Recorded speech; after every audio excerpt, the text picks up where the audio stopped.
Chapter 11, Capacity Planning.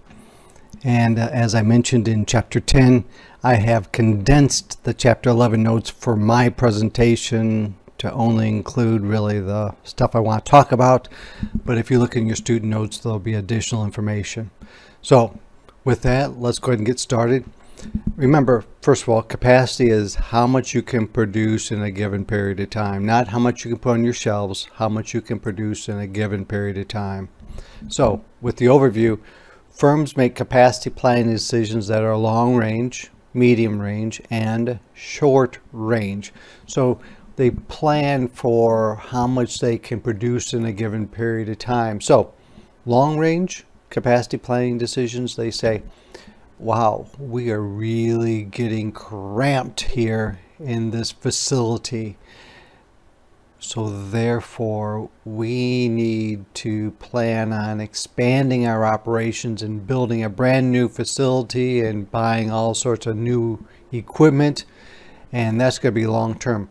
It may be 2, 3, 5 years out, perhaps, especially if you have a building where you have an architect involved and getting permits and getting checks on your permits and a whole bunch of other things that delay the process. So that's the long range. Short range capacity planning decisions oftentimes involve, all right, we have a bump in our forecasted demand, so therefore next week we need to produce 10% more, or we need to make 10% more pizzas, whatever it happens to be. So how do we do that?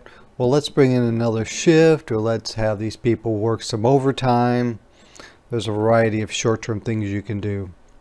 We may be able to divert people from certain parts of the facility that are not in demand and transfer those people over to work in that area that is in more demand in terms of product or process or service. All right, next one. Estimating capacity depends on reasonable assumptions about facilities, equipment, and workforce availability. What is meant by workforce availability? Well, it's the availability of people who are able and oftentimes more important, qualified to work at your facility. So if you are an accounting firm, workforce availability will be accountants, right? If you are a factory, it's going to be maybe skilled workers like welders. Or if it's a fast food restaurant, it just might be people that are reliable, that are willing to, work at a reasonable pace and, be successful. So workforce availability, again, it depends not only on the people that are able to work, but people that are able to work that have the qualifications that you need or require. All right, effective capacity is obtained by subtracting downtime from maintenance, shift breaks, absenteeism, and other things. So my question to you is, how might these things be avoided, such as downtime for maintenance? Well, one of the easier ways of doing it is to schedule it when they're not running. Let's say they run a one-shift operation.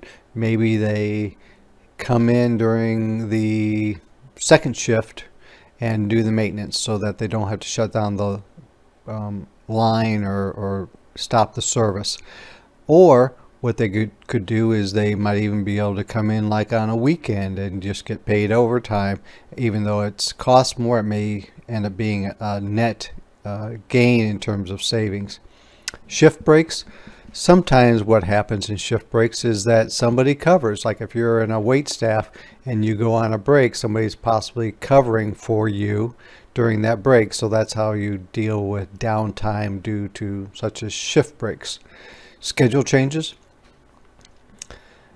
Sometimes schedule changes means that you have to set up your machine to run something different because the schedule changes, obviously.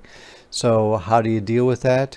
Well, you try to be as adaptable with the changeovers as you can. So instead of taking a day to change over, you work and work and work and figure out ways to maybe make it an hour or 15 minutes or whatever is a reasonable period of time. Absenteeism. Absenteeism, you can provide motivations. It's just one of those things you have to be careful of in terms of the motivations for being at work. For example, you don't want to say, well, if you miss no work for a given quarter, then you get a big steak dinner. But the problem with something like that, for example, is if you miss a day early on, you think, what's the point? I'm just not going to worry about the rest of the quarter. So sometimes there's a demotivator as well.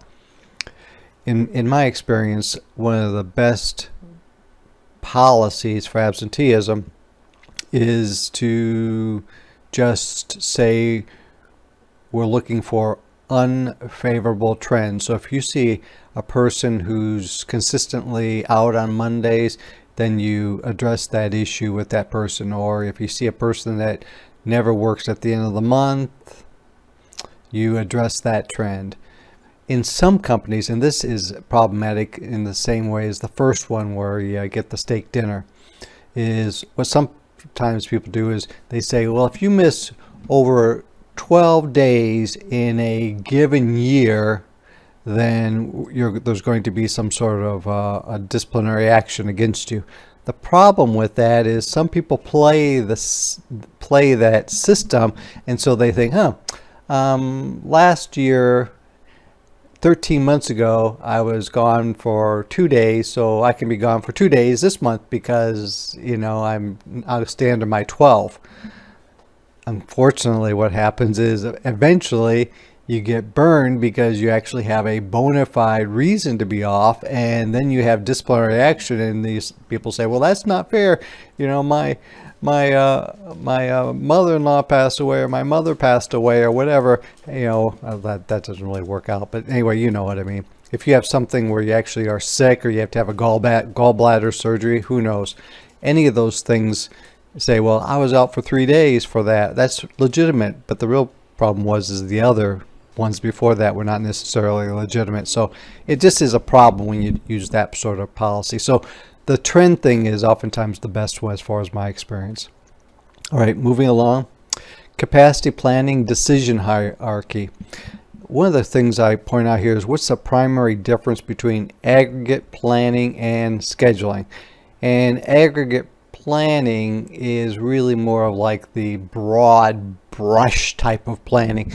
If you were, let's say, working at General Motors, and since you know some of that product, you may say, okay, for aggregate planning purposes, we are going to produce 100,000 vehicles this month. I don't know if that's a good number or not, but 100,000 vehicles this month. That's our aggregate planning.